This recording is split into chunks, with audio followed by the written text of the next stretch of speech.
Ang makakakwentuhan ko sa radyo ngayong hapon, si Police Major Nelson Lamoco, hepe ng Mabinay Police Station sa Negros Oriental. Major Lamoco, sir, magandang gabi Yes, na po sir. sa inyo.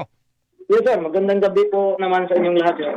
Opo. Sa ngayon, ang aming nakuhang impormasyon, 14 daw po ang patay dito. Hanggang ngayon, huba, habang magkausap tayo, 14 pa rin. Meron po tayong update, sir. Kanina, 14 yung patay. Pero sa ngayon, sir, yung dinala kanina na 3 na dinala sa hospital kasi seryoso yung natamo na injury sa kanila. So, sa ngayon, sir, mayroong report tayo na namatay na rin yung isa. Oh. So, bali, 15 na yung patay. Wow. Yung dalawa ho, seryoso pa rin. Seryoso pa rin yung dalawa, hindi pa rin natin makuha kung anong status yung or situation sa kanila, sir. Ilan ho ba yung sakay ng truck? Bakit ho parang ang dami sakay ng truck? Eh kung yun yung mga, ano ba yung mga sakay na yun? Yun ba yung mga pasahero or ano yun? Ano ba yun? Ito po, sir, itong mga biktima, sir. Bali, lahat po ito, sir, ay mga negosyante ng mga livestock. Livestock buyer po ito, sir. Opo. Yung livestock buyer, baka, baboy. Kambing, ganon. Yes, sir.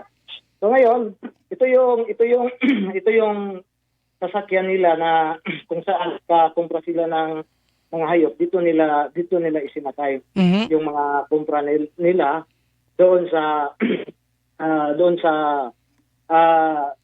Dawis, Bayawan City. Kasi yun talaga yung destination nila, papuntang Dawis, Bayawan City. Oh. So, ilan ho lahat ang sakay ng truck? But na sobrang dami naman yata. Dami, sir, kasi according sa mga pamilya, sir, nakausap po natin yung pamilya. Parang mayroon silang mga puhunan na kunting puhunan, sir, at doon sila bumili ng baboy, sir. Then pagkatapos, nakabili ng baboy, dito nila isinakay dito sa yung sa canter, sir. Yung canter, yung vehicle, sir. Yan yung hindi naman pick up yan. Yan yung closed truck yan. Sarado yan, ano ho? Yes, sir. Tama, sir. Close truck, sir. Yun. Okay. So, bali lang po. Sugutan dyan. 14 yung patay lang po. Wounded. 14 kanina, sir. Ulitin ko, sir. 15 na po. 15 na ang patay. So, ilan po ang wounded sa ngayon? Mayroon 2 wounded. Nandun sa hospital, sir. At seryoso pa rin. Seryoso pa rin, sir. So, in other words, lahat po ng sakay ay 16. Kasama na po ba ang driver doon? 17 po, sir. Kasama yung driver. Ayun, 17 kasama ang driver. Ang driver po ba buhay? Buhay, sir. Buhay yung driver sa ngayon, sir. Ayun. So, ang sakay lahat, kasama ng driver ay 17, okay? Yes, sir. Tamang-tama, sir. Anong saktong oras po nangyari ang aksidente? At around, sir, nangyari po ito ngayon, today, at around 1:46 ng hapon, sir. Okay. At anong dahilan daw po ng pagbagsak sa bangin ng truck? Sir, this initial investigation natin na nakuha, sir, particular sa driver po natin, sir, saka yung sa sasakyan na nakakita natin, sir.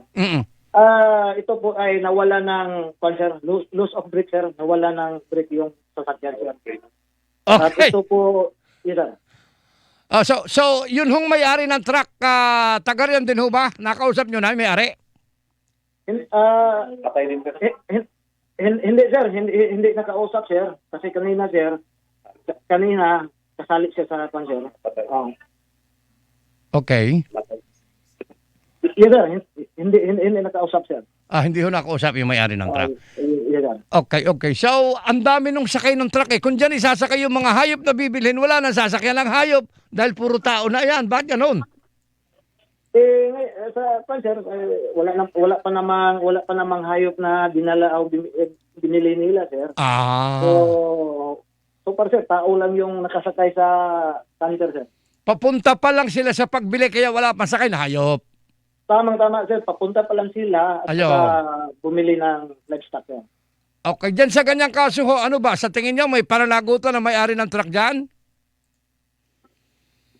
Sa ngayon, sir, yung may-ari ng sasakyan, sir, kasama sa Kakasuhan. namatay. Yes, sir. Kasama sa namatay yung may-ari ng sasakyan, sir. Kasama sa namatay yung may-ari? Yes, sir. Sa ngayon, sir. Wala nang makakasuhan talaga. Patay na. Patay na yung kanya, patay na yung may-ari, sir. Wow. Medyo masakit ito. Yung ba accident prone area ba yung lugar na yan o ngayon lang yan nangyari? Talagang accident prone area yan, sir, na ang dami na Bakit ho ba ito? May curve ba ito? Kurbado ba ito? Yes, sir, curb lines yung talagang curb lines yung area, sir. Ayun. Siguro, kinakailangan na lagyan ng wool yan, ano, para hindi na maulit pa ulit ito. Ang dami na namamatay pala eh. Dapat, sir, dapat lalagyan po na i-recommend po ito sa local government unit, sa DPWH na para hindi na po mangyari Okay. sa ganitong aksidente, sir. Yan ang early warning device, sir. Lalagyan po natin yan.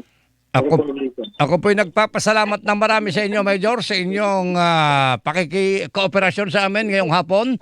At bilang huli, iba ko ng tanong, kumusta naman ang kabuuan ng inyong area of responsibility so far as the peace and order situation is concerned? So far, sir, in terms of peace and order po natin dito sa Mabinay, Negros Oriental, sir, talagang very peaceful and manageable po dito sa ating lugar, sir. Walang problema, sir. Well, with that, sir, again, maraming salamat sa panahon po ninyong ginugol sa amin. Thank you very much. Mabuhay po kayo. Yes, sir. Maraming salamat din, sir, at nabigyan nyo ako ng halagang oras, sir. Apo. Para mag- All the time. Police Major Nelson Lamoco, ang hepe ng Mabinay Police Station sa Negros Oriental. So, you know.